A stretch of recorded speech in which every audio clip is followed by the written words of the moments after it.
The overall goal of the following experiment is to assess the efficacy and reproducibility of pulsed low-frequency ultrasound in damaging human leukemia cell populations in the absence or presence of a cholesterol-depleting agent. This is achieved by cleaning the sonication system and evaluating its stability. The human leukemia cells are then sonicated in the absence and the presence of methyl-beta-cyclodextrin. Next, automated cell counters are used to assess cell viability, and the effects of sonication and cholesterol depletion on the mitochondrial activity of leukemia cells are evaluated by XTT assay. Ultimately, the data suggest that low-frequency ultrasound may be used to damage malignant cells, which is potentiated by the use of a cholesterol-depleting agent.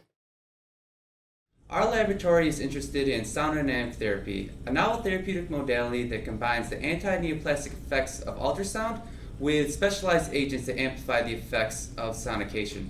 Our protocol assesses the sonic sensitivity of both neoplastic and normal cells to determine potential sound chemotherapeutic approaches that warrant further preclinical investigation. Generally, individuals new to this method may struggle with the equipment used to assess the stability of the sonication system, as it can take some time to learn how to optimally apply those devices.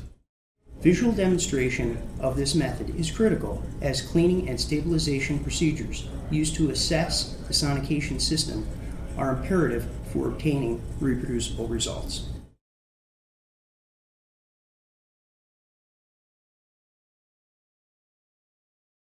Before beginning an experiment, use chloroform and a cotton swab to clean the union between the horn and converter. Next, apply a light oil to the threads of the horn and converter to further remove any metal shavings.